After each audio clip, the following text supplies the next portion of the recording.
Sahabat sekalian, kita kembali dalam acara Cahaya Iman. Kali ini kita akan melanjutkan diskusi kita tentang panggilan Allah yang dalam segmen sebelumnya kita sudah diskusikan bahwa semua orang dipanggil. Mas Heri, Ya.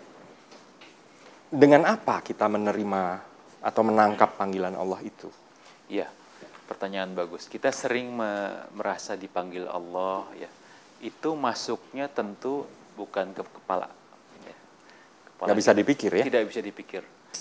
Nah, dijelaskan di Al-Quran surat At-Taghabun ayat 11, itu instrumen untuk menerima panggilan Allah, menerima petunjuk Allah itu memang hati.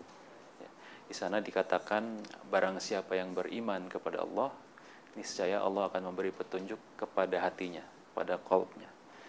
Jadi memang yang dipanggil adalah hati kita, Mas. Dan semua orang punya hati ya Dan sebetulnya. semua orang punya hati, benar. Kita mau memperhatikan hati kita atau tidak, masalahnya itu ya. Nah, cuman kan pertanyaan berikutnya adalah kenapa ada hati yang seolah-olah tidak bisa membaca? Iya, kenapa ada hati yang dipanggil Allah pun tidak berespon gitu. Betul. Ya, benar. Nggak bisa membaca panggilan. Nah, itu dijelaskan di Al-Quran ada dua penyebabnya. Ya. Yang pertama adalah karena dia mencintai kehidupan dunia lebih dari akhirat. Ini ada ayatnya. Ada ya? ayatnya. Kita lihat dulu. Kita lihat dulu ayatnya. Iya.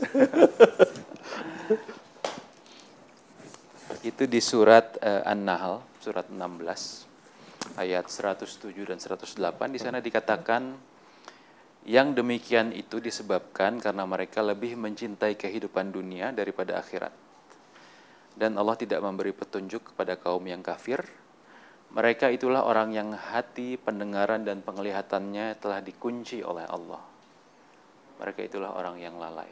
Nah, ketika kita mencintai dunia lebih dari akhirat, ya, itu kita dikunci mati hatinya oleh Allah, Mas. Sehingga dipanggil pun tidak bisa Benar, dipanggil mendengar, pun tidak bisa ya. mendengar. Atau tidak bisa menangkap bahwa ini adalah panggilan. Benar, itu dia. Ya. Di ayat satu lagi, penyebabnya adalah ketika kita menuhankan hawa nafsu. Jadi ada orang yang menuhankan hawa nafsunya, Mas. Ini berbeda lagi ini. Berbeda lagi Gejalanya. Dia menuhankan hawa nafsu, artinya adalah ketika hawa nafsunya menyuruh apapun, dia taat. Kalau tadi kayaknya nggak terlalu parah ya. Benar. Tadi kita yang mencintai dunia lebih mungkin kita dari punya kadar tertentu. Ya, ya. Kalau ini udah paling pol Ini mungkin. udah paling pol, mungkin setiap hawa nafsunya menurut apapun dia taat. Itu ada di surat 45 ayat 23. Al-Jathiyah ayat 23. Al-Jathiyah ya.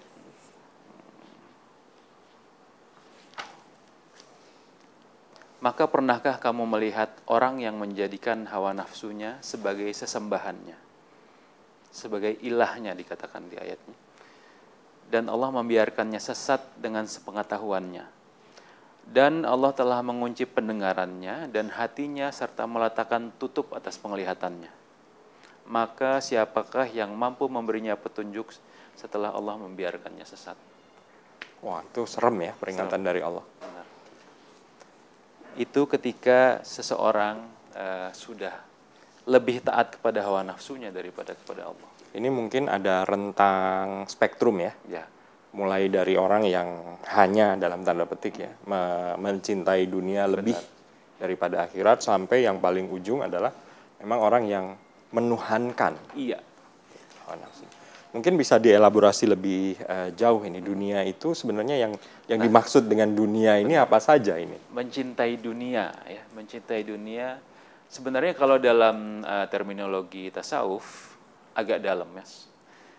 Yang disebut dunia adalah segala sesuatu selain Allah. Wah. Segala sesuatu selain Allah ya?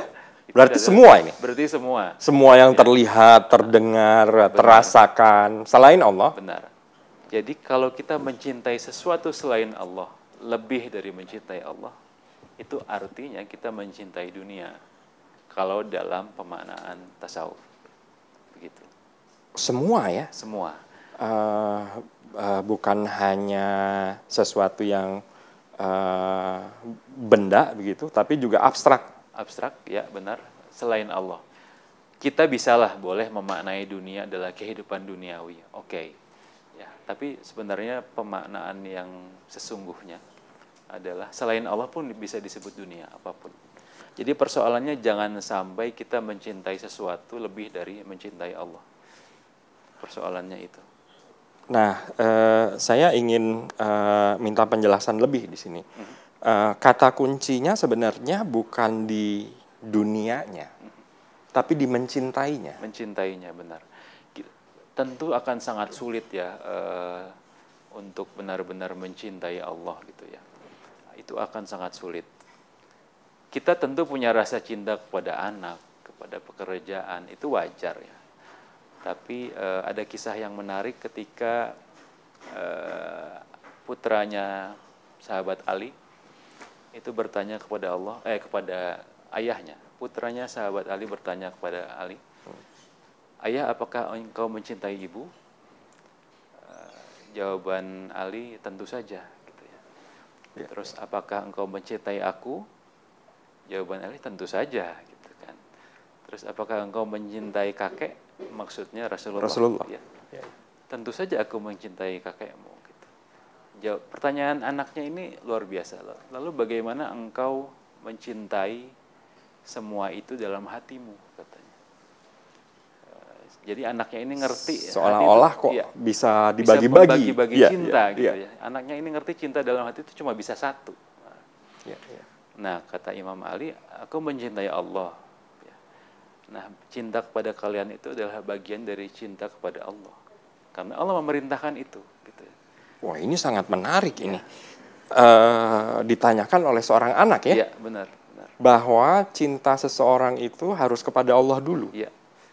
Dan cinta-cinta lain ada di bawah itu.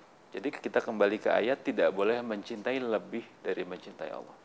Tapi sekali lagi itu sulit, kita harus meminta ya kepada Allah agar bisa mencintainya sebelum mati.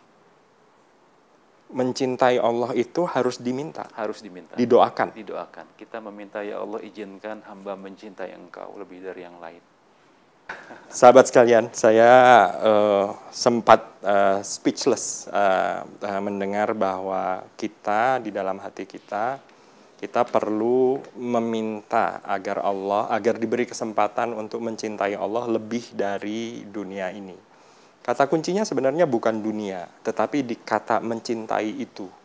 Di segmen selanjutnya kita akan melihat sebenarnya apa sih urusan dunia itu. Apa saja urusannya, apa saja bagaimana hubungannya dengan kita. Setelah jeda yang berikut ini.